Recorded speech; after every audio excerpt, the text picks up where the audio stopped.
Doctora María Victoria Arribas. Ayer ya íbamos a conversar con ella, pero estaba con mucho trabajo, entonces nuestro productor concretó con ella hoy la entrevista y queremos conversar un poquito con María Victoria Arribas sobre todo el tema judicial. Ella es una persona que trabajó muchísimo en todo lo que se refiere al trabajo, a las actividades, digamos, del Poder Judicial, y había sido electa como consejera del Centro de Estudios de Justicia de la OEA, Marcos. Sí, Y bueno, vamos a saludarle entonces, doctora María Victoria Rivas. Buenos días, ¿cómo está usted? ¿Qué tal, Carlos y Marcos y buen los día. demás compañeros que están contigo y también a la audiencia? Un gusto realmente compartir con ustedes este espacio que me parece sumamente importante, sobre todo para que la gente entienda la importancia de debatir sobre el sistema judicial en los medios periodísticos, porque eso genera un efecto multiplicador muy importante de conocimiento.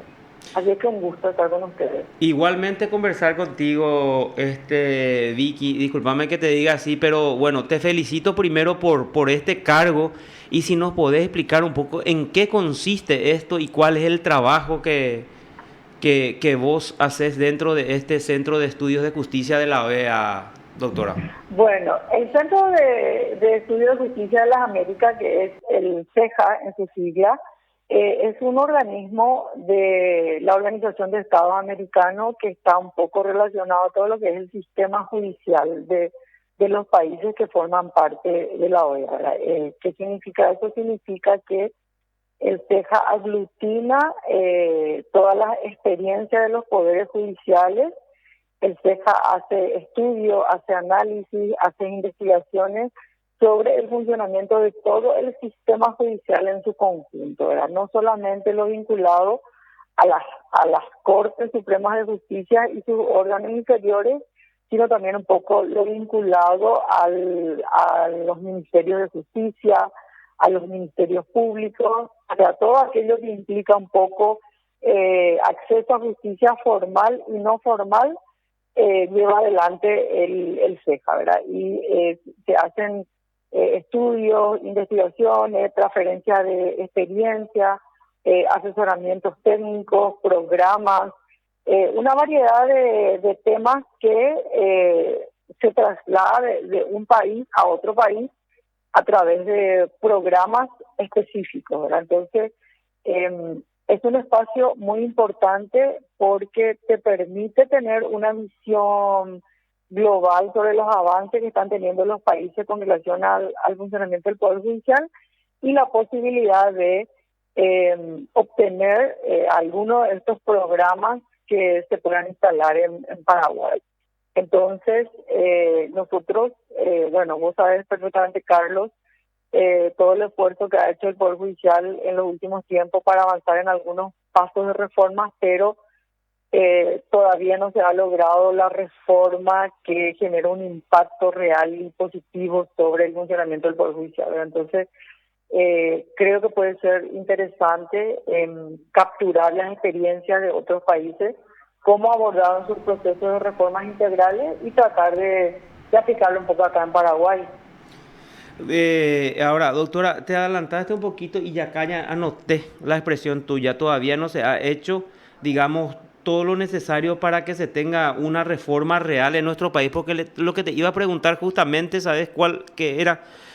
¿Cuál es el análisis que se tiene en ese centro donde estás con respecto a la justicia de nuestro país? Y creo que ya acá ya engloba un poquitito la respuesta, pero si te podés explayar más, te vamos a escuchar con gusto, doctora. Bueno, mira, todos sabemos los cambios de ministro de Corte que se dieron durante este gobierno, que le trae un poco de oxígeno a la Corte Suprema, le da un poco de legitimidad por las individualidades y las experiencias profesionales y éticas de lo que forman parte de la Corte Suprema de Justicia. ¿Eso qué significa? Significa que tenemos una buena perspectiva de avanzar sobre reformas más estructurales. La última gran reforma que hizo Paraguay y que generó un impacto de transformación real fue el sistema penal. Tanto el Código Penal como el Código Procesal Penal, que transformó la cultura y el funcionamiento del sistema penal paraguayo, que fue una de las principales reformas que se hizo después de la Constitución de 1992. A partir de ahí se hicieron parches, es decir, se fueron transformando pequeñas leyes, se fueron cambiando pequeñas estructuras, se fueron haciendo pequeños ejercicios con relación a ciertos aspectos de funcionamiento del Poder Judicial que es muy criticada, pero no se ha realizado una reforma profunda de ciertos temas de funcionamiento del Poder Judicial. Paraguay tiene pendiente la reforma de la justicia civil. Nuestro Código Procesal Civil es preconstitucional. Paraguay tiene pendiente la reforma de su Código de Organización Judicial.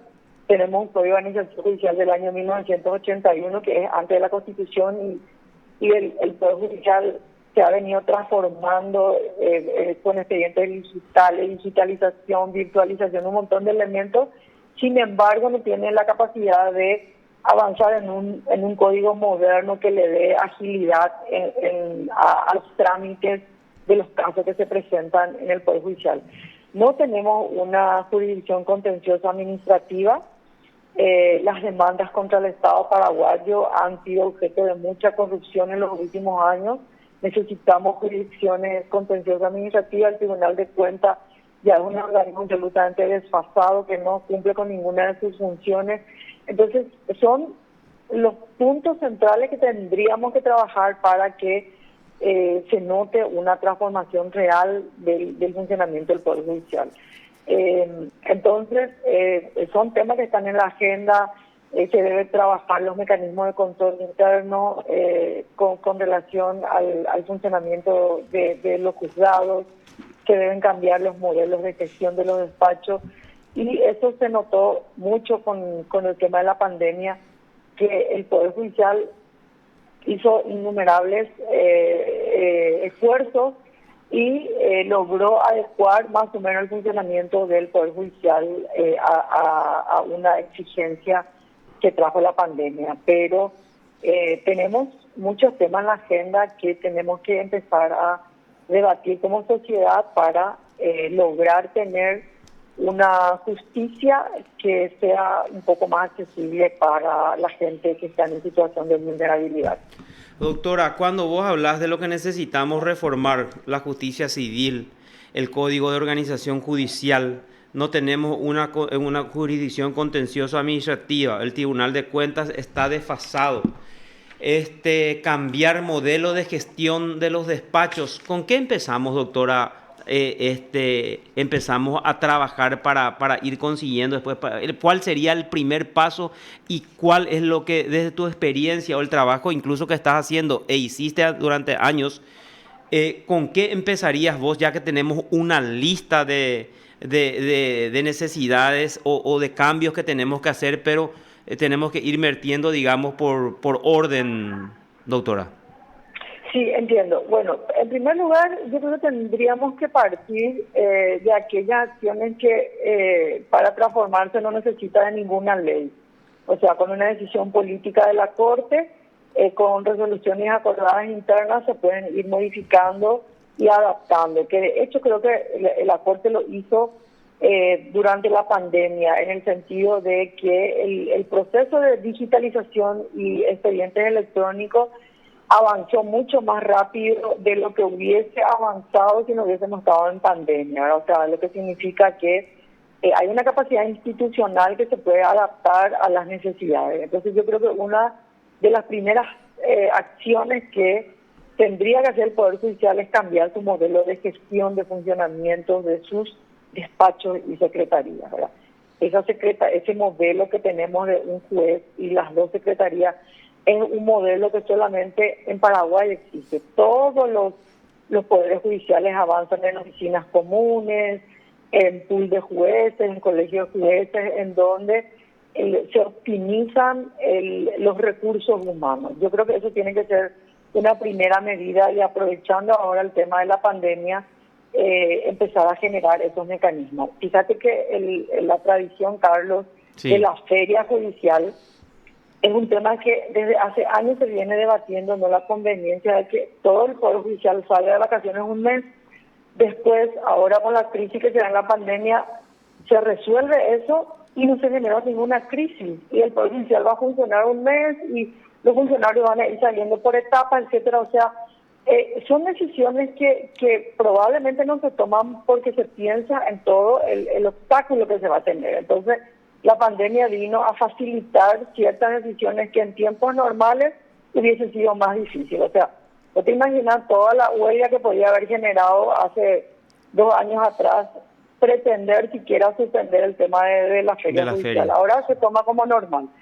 La lucha que vienen teniendo los colegios de abogados para ampliar el horario de funcionamiento del sistema judicial. Ahora se trabaja en dos turnos, tampoco ha existido resistencia y hay una agilidad con relación a la tramitación de los trámites. El expediente digital, que se ha avanzado muchísimo ahora con las circunscripciones que se van incorporando, también es un elemento importante para avanzar en la modernización del Poder Judicial. Doctora, sí, te escucho. Doctora, ¿y cómo ve el Centro de Estudio de Justicia de las Américas la injerencia política en el Poder Judicial de Paraguay y también, por qué no, ¿verdad?, la injerencia económica cuando hablamos de los procesos que en la prensa paraguaya le llama los procesos a los peces gordos? Sí. Bueno, eso yo creo que es un mal de toda Latinoamérica, ¿verdad? La cultura política está muy instalada en los países latinoamericanos, sobre todo.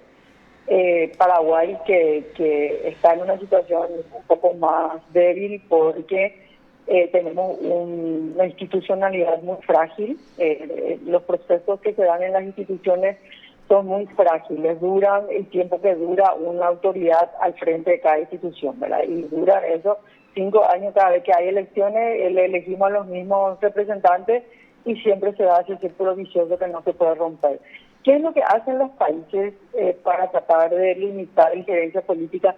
Se trabaja en la institucionalidad. Y uno de los temas centrales que bueno, vos sabés que la Comisión de Reforma hemos tratado de instalar es el tema de la ley de carrera judicial, ¿verdad?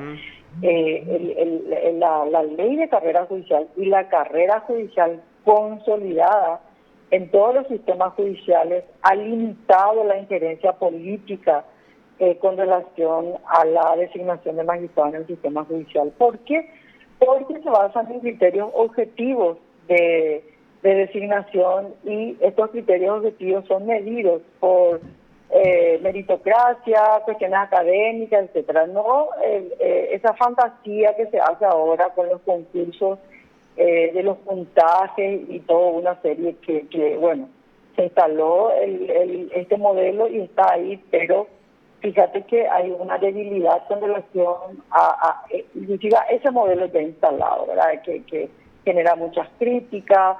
Después salió una ley que obliga a que los magistrados que están concursando por sus cargos entren obligatoriamente en la terna. Vos no sabes si ese magistrado tiene buenos antecedentes, cumplió bien sus funciones, pero por ley entran directamente en la terna. O sea, hay una cultura de que cuando uno avanza en fortalecer la institucionalidad, hay una contracultura que se mete siempre por debajo y trata de romper otra vez los esquemas que se van construyendo, ¿verdad?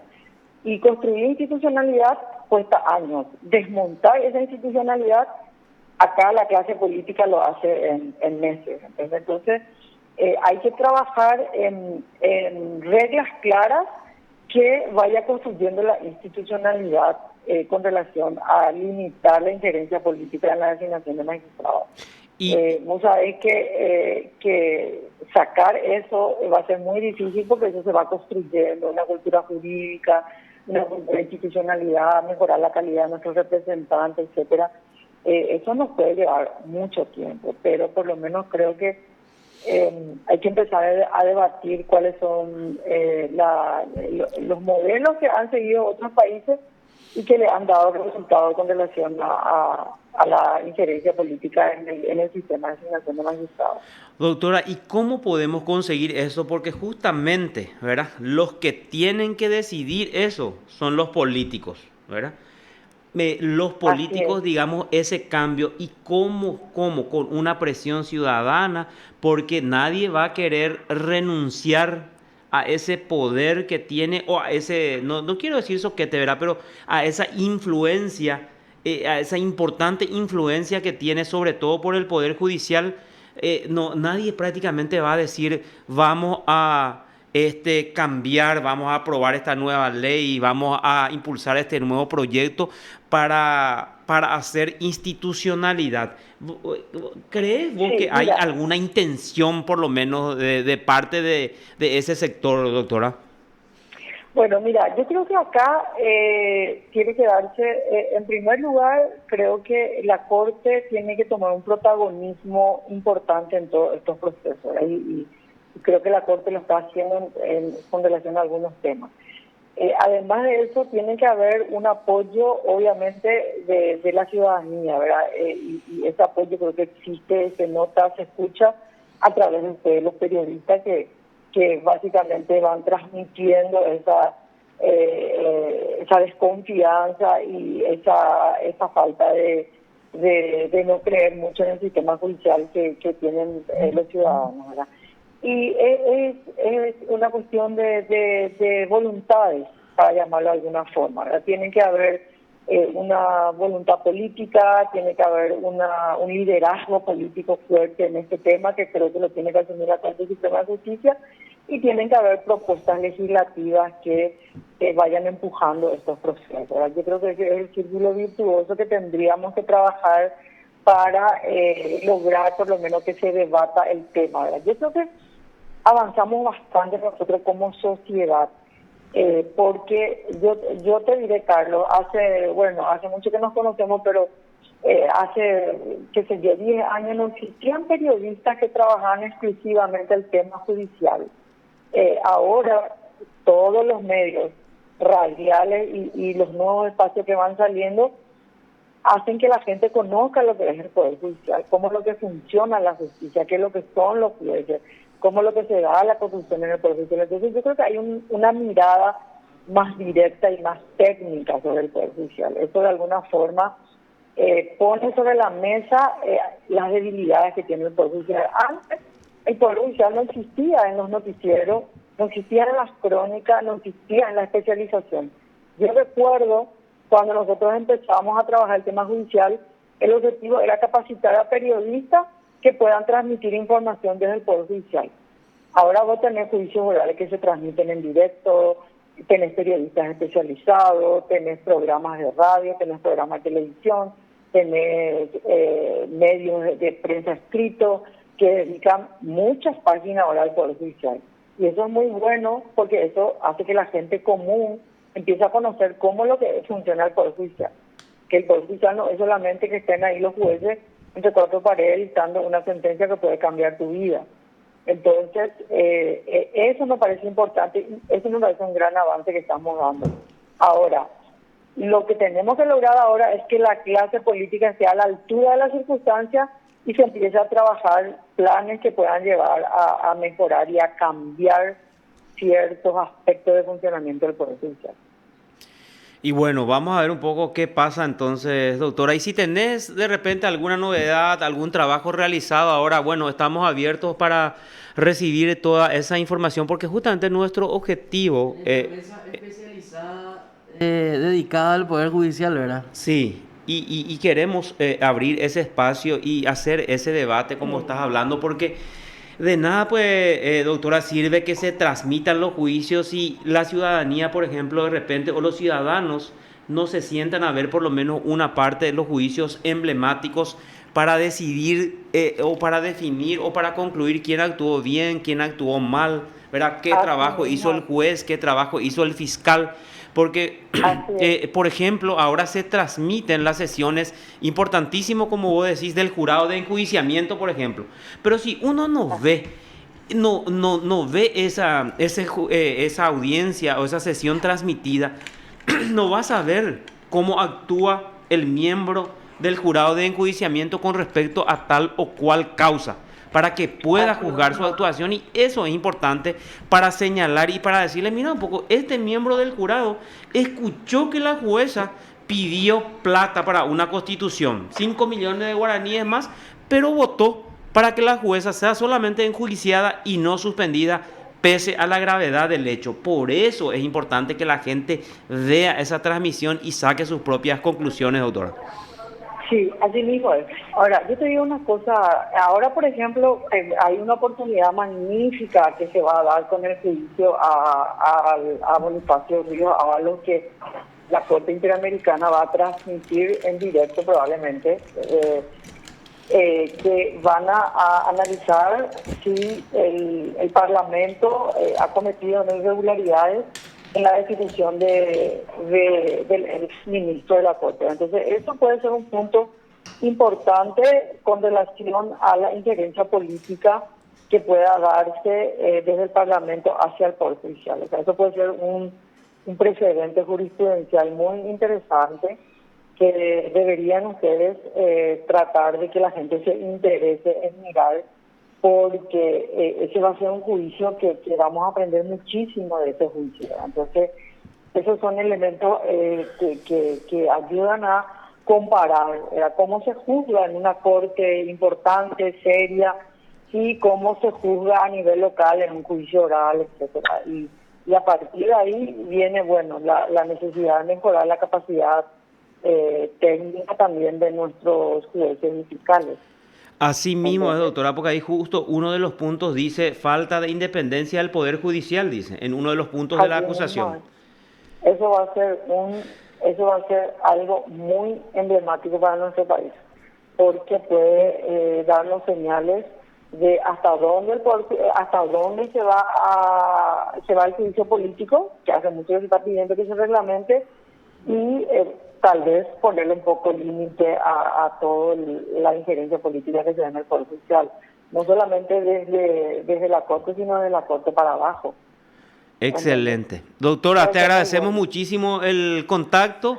De mi parte, de nuevo las felicitaciones y lógicamente te deseo todo el éxito del mundo para este nuevo papel, digamos, que te toca desempeñar para siempre ir mejorando el Poder Judicial. Muchas gracias, doctora, y que tengas una feliz Navidad con toda tu familia.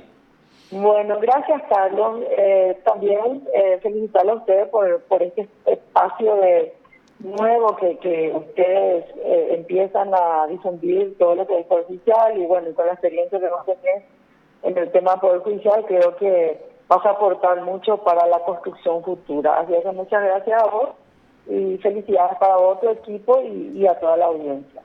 Gracias, doctora, muy amable. Hasta luego. Usted está escuchando PDS.